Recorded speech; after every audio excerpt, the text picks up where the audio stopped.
Lorsque Liam, le narrateur de cette histoire, rentre de la chasse, il découvre le cadavre de sa femme allongée, décédée. Il s'est passé quelque chose et du coup il découvre sous le corps de sa femme le corps de son fils de 5 ans qui lui est en vie, protégé par du coup l'acte de sa mère.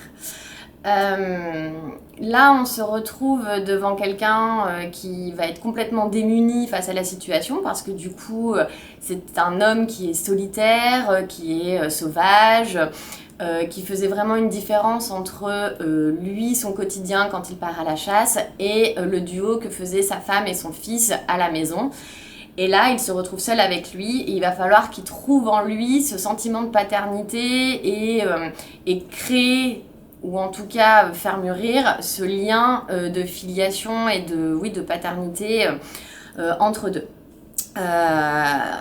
On se retrouve vraiment dans un décor à la fois brut, sauvage de la nature et la nature profonde du narrateur, ses sentiments face à toute cette situation-là. C'est vraiment une lecture qui est poignante, qui est... voilà, vraiment oui, on est, nous lecteurs, plongés au cœur de ces paysages et à la fois au cœur de la tête et du cœur du narrateur. Du coup, c'est vraiment une odyssée dans la nature et dans la nature humaine. L'enfant qui dort devant moi est né depuis 5 ans, bientôt 6. Le temps a passé et je ne l'ai pas vu grandir. Les enfants, c'est le travail des mères. Moi, je porte des armes, j'abats des cerfs et je pars chasser pendant une semaine en bivouaquant sous les étoiles ou dans une tente. Et au milieu de ces espaces-là, il n'y a pas de place pour un enfant. Sa place à lui, c'est à la maison, auprès de sa mère. Et ça s'est fait naturellement. D'un côté, moi avec mes 2 gros, et les forêts, les bêtes, la traque. De l'autre, Ava et Haru. Il y avait 2 mondes désormais. Et même le nom du gosse, je ne le connaissais pas avant que ma femme le prononce. D'un côté, ma solitude, mon regard dans les montagnes et dans les arbres, ma respiration qui descend au bas de la terre le soir quand je m'assis près du feu, avec les chevaux entravés juste derrière moi et une couverture sur les épaules. De l'autre, eux 2. Je me sentais tellement loin d'eux, même si j'étais contente de les avoir. Ce n'est pas ça. C'est juste qu'on ne vivait pas dans le même univers, c'est tout. Ils étaient fragiles et doux, et ça me décontenançait, parce que je n'ai jamais rien vu de fragile et de doux qui perdure dans ce coin. Et puis c'était comme j'avais dit, le môme, il ne servait à rien. Alors vraiment, à sa naissance, si on m'avait demandé ce qu'il allait faire de l'enfant, je n'aurais pas su trop quoi dire. J'aurais pensé, je crois, qu'il fallait lui taper la tête contre un mur. J'avais vu mon père faire ça un jour quand j'étais môme. C'était une portée de chatons, et on n'en voulait pas des chatons. Nous, ce qu'on aimait, c'était les chiens. Mon père les avait cognés contre le mur, ça avait été très vite. L'enfant, c'était différent. Ce n'était pas pour lui faire du mal, au contraire, c'était pour lui éviter toute cette vie, après, qui serait trop rude. C'est vrai qu'il y avait sûrement d'autres solutions, mais sur le coup, je ne voyais pas trop. Ça, c'était propre et rapide. Enfin, je suis content de ne pas l'avoir fait, même si sa présence a apporté des contraintes et des responsabilités, et bien plus que ça. Au fond, ça a changé beaucoup de choses dans notre existence, ce gosse. Mais est-ce que je n'avais pas raison de dire que la vie serait dure pour lui ? Nature, sauvage, solitude, brute, voire brutalité, deuil, colère, survie, découverte, paternité et filiation, innocence, amour et indicible. On va suivre l'histoire de Juan. Juan est un jeune gitan des années 20 qui vit en Andalousie, une famille assez pauvre. Quand démarre son histoire, il a une quinzaine d'années et poussé par la pauvreté, son père l'emmène au fait auprès d'un torero, Ignacio, un torero qui a réellement existé, qui s'appelle Ignacio Sanchez Merias. Et auprès de ce torero, en fait, Juan ne va pas toréer, contrairement à la tradition familiale, il va devenir cuisinier. En effet, sa mère lui a appris à cuisiner pour justement lui faire échapper au destin dangereux de la tauromachie. Et au travers le destin de Juan, en fait, qui va grandir et vivre au fur et à mesure des années 20 et 30, bien sûr le basculement de l'Espagne vers la guerre civile, on va croiser tout autour de Juan une série de personnages célèbres, donc ce fameux Ignacio que vous allez apprendre à connaître, son amante qui s'appelle Encarnación, la Argentinita, une véritable donc danseuse de flamenco, vous irez voir par vous-même le destin de cette danseuse sur internet si vous souhaitez, et Juan bien sûr va tomber follement amoureux de cette Encarnación. Le livre, tout le suspense du livre va résider dans est-ce que cet amour sera réciproque ou non, voilà. Et on va aussi croiser le chemin de Federico García Lorca qui va tenir un rôle important dans la vie de Juan, enfin voilà.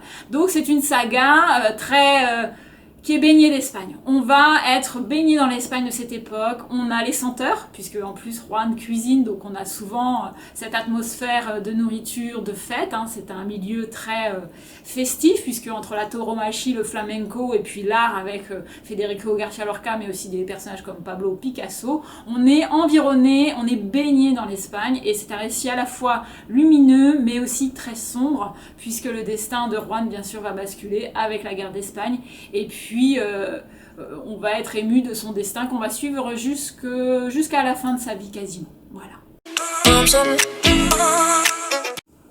6 février 1939.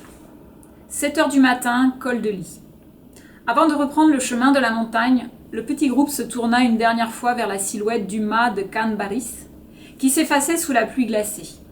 Ils savaient que cette bâtisse leur survivrait, et que les larmes qu'ils avaient versées entre ces épais murs de pierre rejoindraient celles d'autres tragédies, oubliées elles aussi. De la route principale de Pertus, à des kilomètres de là, leur parvenait la rumeur étouffée des sirènes et des bombes lâchées sur les convois de dizaines de milliers de réfugiés.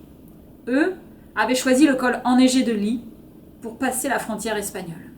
Eux, c'était tout ce qu'il restait du rêve républicain. Tauromachie, Espagne, Federico García Lorca, flamenco, amour éternel, drame et amertume du triomphe. D'une écriture terriblement simple, mais d'une justesse imparable, l'auteur nous évoque ici dans ce livre la création d'une histoire d'amour. On suit du coup le narrateur, un artiste en vogue parisien, qui pour prendre du recul va venir s'installer en Italie pour quelque temps et s'installe à la terrasse d'un café, sort un jeu d'échecs et attend que quelqu'un vienne le défier et voilà, faire une partie d'échecs avec lui. Donc il se crée comme ça une bulle un peu de solitude, mais paradoxalement en plein cœur de Rome où ça fuse de partout autour de lui. On suit aussi ses déambulations dans Rome et un jour une femme va venir s'installer en face de lui et du coup va le battre. Et là, ils vont commencer à discuter et nouer des liens. Elle est aussi à la recherche d'une dernière pièce, en fait, pour de sa mémoire familiale. Donc, c'est l'histoire d'une quête mémorielle et amoureuse. Sur l'échiquier finement marqueté, les pièces projettent leurs ombres élégantes. Avec nonchalance, l'index de l'homme qui s'est assis en face de moi glisse un instant sur le plateau pour épouser les contours de 2 ou 3 d'entre elles. Et puis, après un regard vers moi, il pousse son pion en E4. Le soleil vient de se hisser au-dessus des toits vermillons du Campo dei Fiori. En moins de 2, il a jeté sur la place son sortilège printanier comme une poudre. Il fait bon. Alentour, installés sous de vastes parasols, les marchands ambulants ont commencé à élever la voix pour attirer les passants ou seulement plaisanter entre eux. Je suis attablée sur la terrasse du restaurant Virgilio, avec mon jeu d'échecs, et l'aval du patron, un petit gars tout rond aux cheveux noirs et gominés, qui a hésité un instant avant de trouver l'idée plutôt amusante. Je n'aurais qu'à me plier, le cas échéant, aux nécessités du service, voilà tout. Mon téléphone vibre dans ma poche. C'est Amandine. Elle doit vouloir prendre de mes nouvelles. Est-ce que j'ai fait bon voyage? Est-ce que l'hôtel, celui qu'elle a réservé pour moi depuis Paris, est correct? Comment est la météo à Rome? J'ignore son appel. Ça fait quelques jours que j'aspire à cet instant-là, libre et tranquille, sous le soleil italien de mai, loin des sollicitations, des figures d'apparat et des tensions de ces derniers temps. Avec, comme seule préoccupation, de belles parties à disputer contre des inconnus de passage. Avec, entre nous, rien d'autre que le langage universel du jeu, son lexique partagé, simple et profond, honnête. On y est. Sans pouvoir m'empêcher de sourire, j'engage une défense sicilienne. Pion en C5. Italie, déambulation, art, échec, rencontre, se dévoiler, sentiment, création, pudeur, tendresse, confiance, lâcher prise, amour, mémoire, souvenir, fascisme et quête. Dans ce court roman, nous allons suivre un couple. Un homme et une femme d'une quarantaine d'années qui ont décidé de prendre quelques vacances en Sicile, dans justement la région de Taormine. Et puis, alors qu'ils se dirigent vers leur hôtel en fin de journée, ils prennent une déviation car elle veut aller voir la mer. Et sur cette déviation, au moment où ils veulent reprendre la route, un choc. Il fait un orage démentiel, la vue est très encombrée et ils ne savent pas ce qui s'est passé. Ils ont tapé quelque chose, un objet, un animal. Bon. Ils décident de poursuivre leur route et le lendemain, vous verrez ce qui se passe. J'ai ralenti. Demandé à ma femme ce qui s'était produit. J'avais accroché quelque chose. Elle l'a dit. Louisa avait aperçu une forme sur le chemin dans le faisceau des phares. Comment ça, une forme? Me suis-je inquiétée. Oh, la carrosserie a dû encaisser un sacré choc. Je n'ai pas compris, s'est affolée Louisa. C'était contre ma portière. Tu n'as rien vu? Non, je n'ai rien vu. J'ai alors pensé au matériel en béton entreposé devant le parking du snack bar. Dans ce cas, je me serais tapé un engin de chantier sans le voir. Un véhicule de service? Pourquoi pas? Un choc pareil, je ne sais pas. Et Louisa m'a demandé de stopper. La pluie a repris de plus belle. Je me suis laissée déporter sur le bord du talus.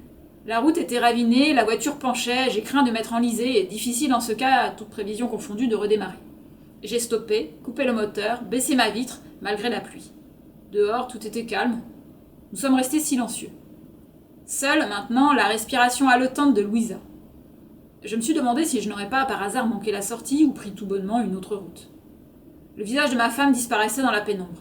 Sa main droite courait sur la portière, ses ongles crissaient en grattant le métal, heurtant le tissu à la recherche de la poignée d'ouverture. Je lui ai recommandé de se calmer. J'ai dit « Pense à nos vacances, Louisa, tu ne vas pas recommencer. Il ne s'est rien passé. Tout juste si j'ai heurté, je ne sais pas moi. Oh, mais quel fracas. Ici, d'après ce que je comprends, il faut s'attendre à tout. On va donc repartir, je redémarre. Écoute-moi, on roule tranquillement jusqu'au croisement là-bas, à peine plus loin, c'est tout près, je te dis. » Louisa est parvenue à ouvrir sa portière en tâtonnant. Je lui ai donné l'ordre de la refermer. Tu tires la poignée, Louisa. Tu la laisses venir à toi et tu restes sur ton siège. Elle voulait en avoir le cœur net. Elle a dit « J'ai vu une forme. Je te dis, on a percuté quelque chose. Je ne sais pas, c'était... C'était quoi, Louisa? Enfin, c'était... oui, oh, je crois une forme. » J'ai repris mon calme. J'ai ajouté que, dans ce cas, ça ne pouvait être qu'un animal. C'est classique, et c'est bien le genre ici. Un animal errant ou alors un chien. Dans ce cas, un gros, vu le choc. Peut-être le chien du snack bar. On ne sait jamais. Tu n'as pas vu s'il avait un chien ou non, ton barman? Tu as bien parlé avec lui en italien, non? Dispute, petite bassesse humaine, retour de karma, écriture originale, acide, cynique. En 1835, Auguste, un jeune zoologiste français, participe à une expédition au cercle polaire vers l'Islande et il assiste au massacre d'une colonie de grands pingouins. Pris dans les filets, un pingouin survit et il décide de le garder auprès de lui pour l'étudier au lieu de le renvoyer au musée. Il a l'autorisation de le garder. Et à partir de là, va se créer une vraie relation animal-homme entre le pingouin et Auguste. Mais une relation vraiment plus profonde, vraiment de l'amitié. Et du coup, on va voir toute cette relation évoluer, tout l'aspect domestication, mais aussi la liberté que garde l'animal. Et Auguste veut aussi que cette liberté persiste. C'est un livre vraiment sur l'extinction. La 6e extinction est en marche. On assiste à des animaux qui disparaissent, il n'en reste plus aucun. Et là, notamment, ce pingouin va rester en fait le seul être... il va rester le seul grand pingouin sur la Terre. L'auteur amène le lecteur à se questionner lui-même sur sa position face à ces disparitions d'espèces. Là, il y a une vraie... malgré la temporalité de l'histoire, c'est un livre qui est extrêmement d'actualité et qui nous fait réfléchir. De loin, seule la tache blanche de leur ventre se détachait sur la paroi de la falaise, surmontée d'un bec qui brillait, crochu, comme celui d'un rapace, mais beaucoup plus long. Ils avançaient en balançant de droite à gauche. On avait l'impression qu'ils prenaient leur temps, vérifiaient à chaque pas leur stabilité, et qu'à chaque pas, ils rétablissaient leur corps par un roulement du bassin. Les hommes progressaient eux aussi avec difficulté, cherchant des appuis sur le sol détrempé et lourd de la petite île, le dos presque parallèle à la plage, bras et jambes écartés, comme des crabes géants en ligne face aux pingouins qui continuaient pourtant de se diriger vers le rivage à leur façon précautionneuse, totalement déplacée dans cette situation. Il faisait beau sur Eldey, ce rocher abrupt d'où l'on pouvait apercevoir, au loin, les côtes de l'Islande, du moins par rapport à une journée ordinaire, lorsque les vagues sont énormes, si bien que même s'il ne pleut pas, il y a toujours quelque chose d'humide et de froid qui stagne dans l'air et brouille le regard. Aujourd'hui, le ciel était d'un gris uni, et l'on voyait nettement, sous cette lumière plate, les silhouettes humaines et animales s'approcher les unes des autres, sur la grève. Puis très vite, les hommes se jetaient sur les oiseaux, certains les assommant avec des bâtons, d'autres les écrasant de tout leur poids, leur tordant le cou tandis qu'ils se débattaient. Quand les tueurs se relevaient, ils emportaient les pingouins flasques, la tête coincée dans leurs poings, les jetaient sur un tas, et l'on pouvait distinguer les 2 taches blanches entre leur bec et leur œil, comme des papillons posés sur la charogne. Captivité, confiance, réciprocité, acceptation, domestication, liberté, méfiance, apprivoiser, coexistence, humanisation, mémoire, disparition et extinction. Dans ce roman, on suit la quête d'un homme, donc un professeur qui a une 40aine d'années. Lors d'une manifestation à Lille, une manifestation des Gilets jaunes, il se retrouve agressé et heureusement sauvé à ce moment-là par une jeune femme qui très vite va mettre en déroute son agresseur par quelques coups de boxe très bien affirmés, très bien lancés.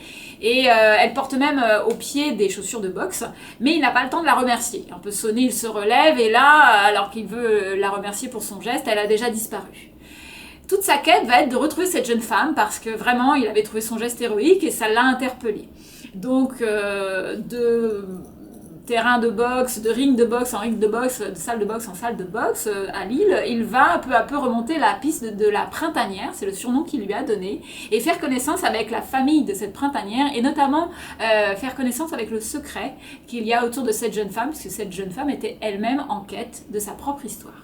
Dans ce roman, ce qui va vous interpeller beaucoup, c'est la langue utilisée, l'écriture utilisée par Michel Quint. C'est une langue extrêmement gouailleuse, c'est-à-dire que là, le personnage va vous parler de façon directe, c'est-à-dire que l'écriture est très orale, très parlée, et il ne faudra pas vous en offusquer. Ça fait comme une chanson, comme une musique dans votre tête. À vous de voir si vous serez réceptif ou non à cette musique, mais on peut au moins saluer cette prouesse de faire parler un personnage et de nous le faire entendre et de nous le faire lire tel qu'il parle vraiment.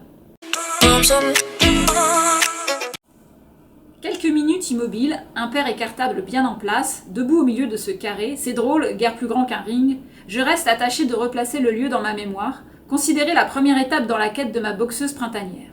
Je me sens un Quichotte dans le désert tiède de la ville, un type qui court derrière l'inaccessible, cherche une dulcinée qui ne s'appellerait pas dulcinée, quelque chose comme une môme néant. Ce qui est aussi la figure idéale des intermittences de mon cœur d'artichaut. Du tango sentimental, dansé avec des partenaires éphémères. Un pas en avant, 2 pas en arrière, au revoir madame, merci pour ce moment. Et bon, les décisions sans retour ne sont pas de mon fait. J'ai toujours été draguée puis larguée assez vite fait. Toujours ce compte sur les doigts de la main. De l'histoire ancienne. Mais là, je m'épate. À faire le premier pas, puis le deuxième, j'entre dans l'aventure et nom de Dieu, j'irai au bout. Ce qui ne me mène pas loin, puisque je survole en 2 enjambées la minuscule ruelle au pavé chaotique pour prendre la porte du bistrot pleine poire, me retrouver au tapis sur le cul, les yeux plus trop en face des trous, meurtri du cartable et sentir une poigne me tirer par l'épaule, et puis cette voix de fumeuse, de cigarière, d'abord inquiète. Pardon, ça va, vous n'avez rien ? Et puis un rire grave, pas loin du fou rire. À 20 cm près, vous étiez assis sur une crotte de chien. Famille, boxe, gouaille narrative, secret et la ville de Lille.